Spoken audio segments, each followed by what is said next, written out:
Assalamualaikum warahmatullahi wabarakatuh. Perkenalkan, saya Delfitri, BP 1901022055, kelas 3A dari jurusan Teknik Sipil, Prodi D3 Teknik Sipil, Politeknik Negeri Padang. Di sini saya akan menjelaskan mengenai sebuah proyek pembangunan gedung sederhana. Ini salah satu tugas dari mata kuliah manajemen konstruksi, yaitu berikut pembangunan gedung negara sederhana. Kementerian atau lembaga atau perangkat daerah Kecamatan Sikajang, tahun anggaran 2022. Untuk persyaratan kualifikasi pada proyek ini, yang pertama yaitu peserta yang berbadan usaha harus memiliki perizinan usaha di bidang jasa konstruksi, izin usaha jasa konstruksi yang masih berlaku, dan NIB yang sudah berlaku efektif dengan klasifikasi baku lapangan usaha Indonesia bidang jasa konstruksi NIB 41019. Memiliki sertifikat badan usaha atau SBU dengan kualifikasi usaha kecil, serta disyaratkan sub bidang klasifikasi atau layanan jasa konstruksi atau jasa pelaksanaan konstruksi bangunan gedung lainnya. Yang selanjutnya itu memiliki akta pendirian perusahaan dan akta perubahan perusahaan apabila ada perubahan. Yang ketiga, tidak masuk dalam daftar hitam. Keikutsertaannya tidak menimbulkan pertentangan kepentingan pihak yang terkait, tidak dalam pengawasan pengadilan, tidak valid, kegiatan usahanya tidak sedang dihentikan, dan atau yang bertindak untuk dan atas nama badan usaha tidak sedang dalam menjalani sanksi pidana, dan pengusaha atau pegawai tidak berstatus aparatur sipil negara, kecuali yang bersangkutan mengambil cuti di luar tanggungan negara. Yang keempat, nomor NPWP peserta dengan status keterangan wajib pajak berdasarkan hasil konfirmasi status wajib pajak peserta atau NPWP valid. Yang kelima, memiliki pengalaman paling kurang satu pekerjaan konstruksi dalam kurun waktu 4 tahun terakhir, baik di lingkungan pemerintahan maupun swasta, termasuk pengalaman subkontrak. Yang keenam, untuk kualifikasi usaha kecil yang baru berdiri kurang dari 3 tahun. 3 tahun. Yang pertamanya, dikecualikan dari ketentuan angka 6 untuk pengadaan dengan nilai paket sampai dengan paling banyak 2.500.000.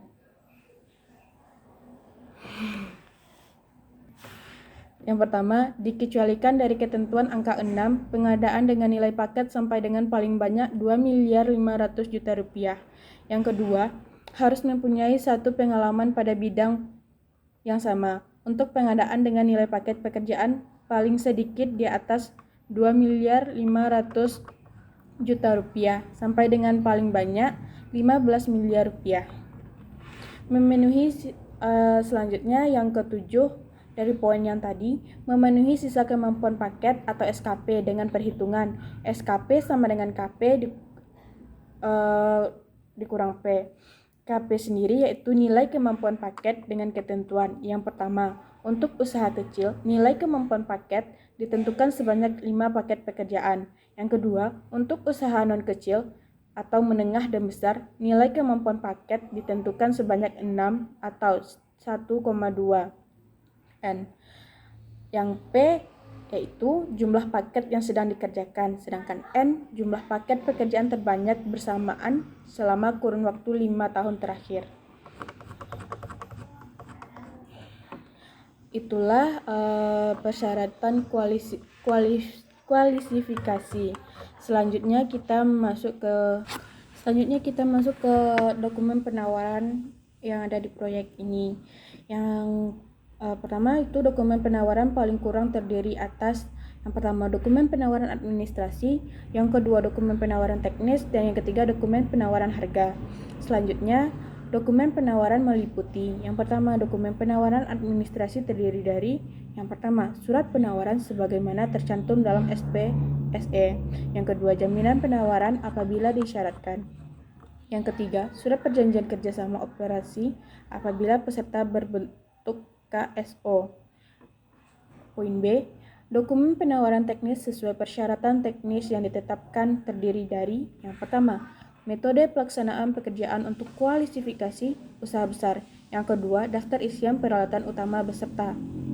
Di antaranya, yang pertama, bukti kepemilikan peralatan yang berupa milik sendiri yaitu STNK, BPKB, invoice, kwitansi, bukti pembelian, surat perjanjian jual beli, atau bukti kepemilikan lainnya. Yang selanjutnya, bukti kepemilikan peralatan yang berupa sewa beli, yaitu surat perjanjian sewa beli, invoice uang muka, kwitansi uang muka, angsuran, atau bukti sewa beli lainnya. Yang C, bukti peralatan yang berupa sewa, yaitu surat perjanjian sewa beserta bukti kepemilikan atau penguasaan peralatan dari pemberi sewa berupa. Yang pertama, bukti kepemilikan peralatan dari pemberi sewa yaitu STNK, BPKB, invoice, kwitansi, bukti pembelian, surat perjanjian jual beli, atau bukti pengusaha peralatan memberi sewa dapat berupa yang pertama, surat pengalian hak dari pemilik peralatan ke pemberi sewa. Yang kedua, surat kuasa dari pemilik peralatan ke pemberi sewa. Yang ketiga, surat pernyataan penguasaan alat ke pemberi sewa. Yang keempat, bukti pendukung lainnya yang mencantumkan adanya pemberian kuasa peralatan dari pemilik peralatan ke pemberi sewa. Bukti peralatan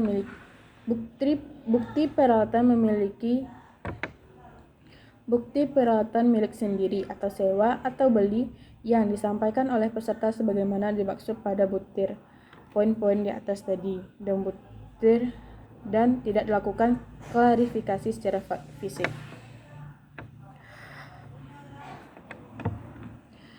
Selanjutnya, pada poin nomor 3, daftar isian personel manajerial beserta daftar riwayat pengalaman kerja atau referensi kerja dari pejabat penandatanganan kontrak.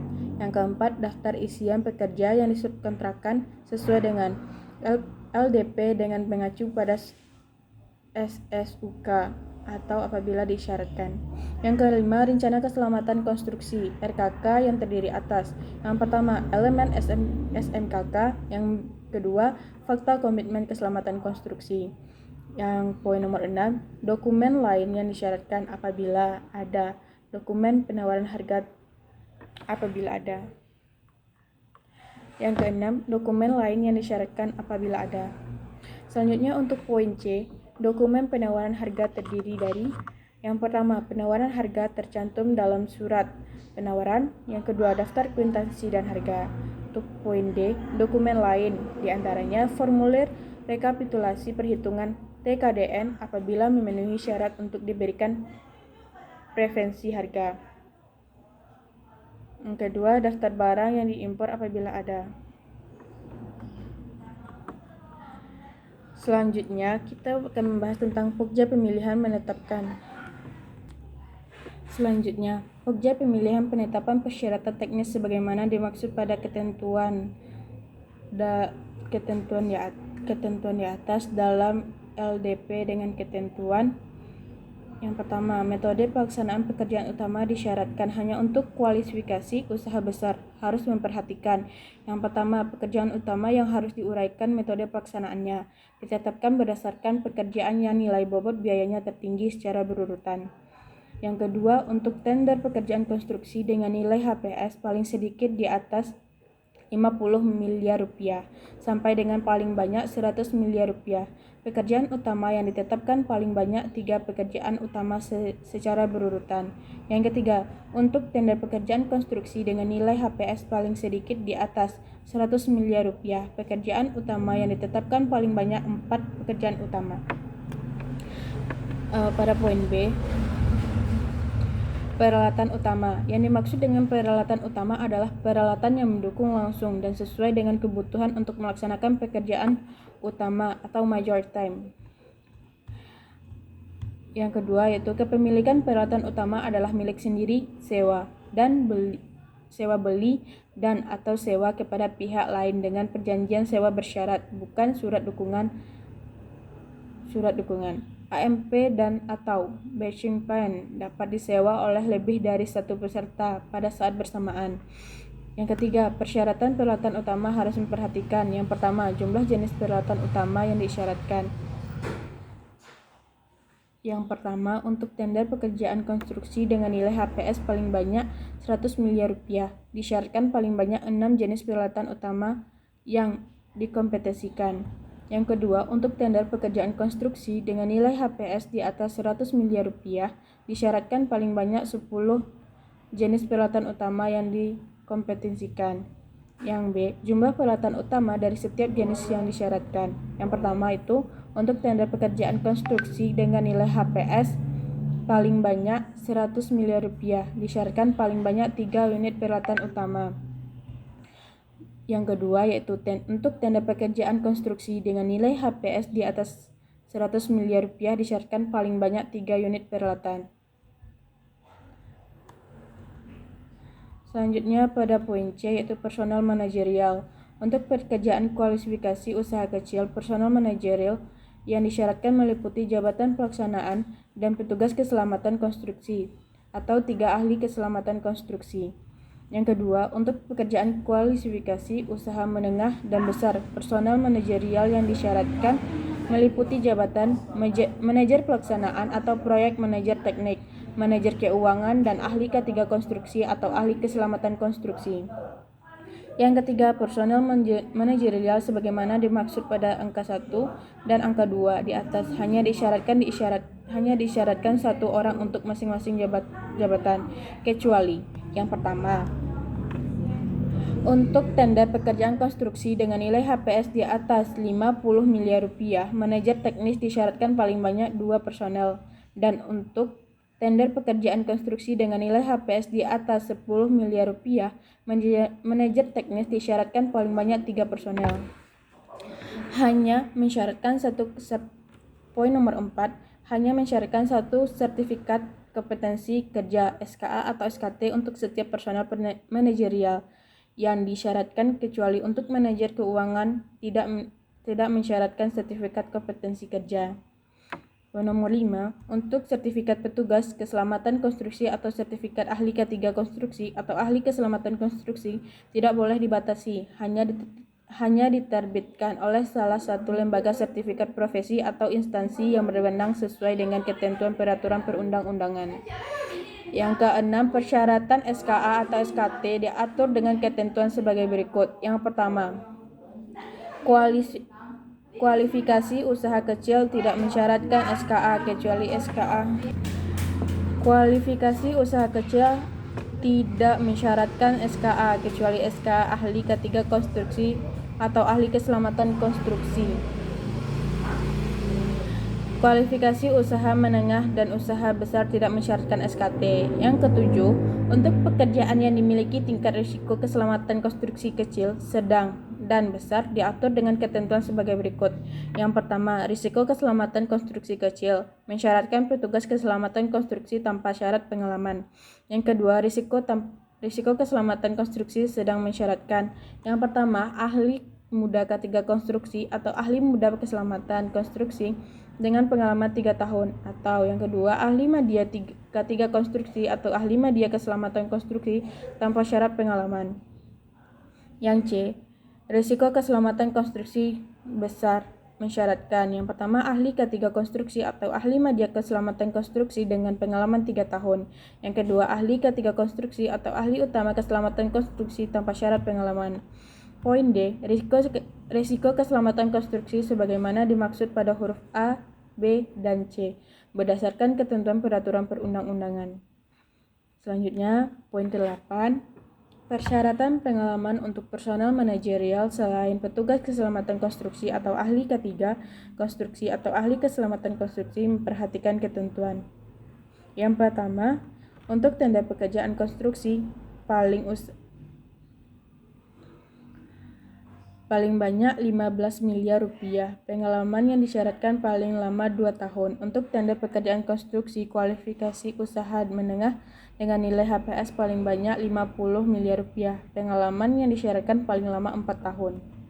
Untuk tender pekerjaan konstruksi kualifikasi usaha besar dengan nilai HPS paling sedikit di atas 50 miliar rupiah sampai dengan paling banyak 100 miliar rupiah.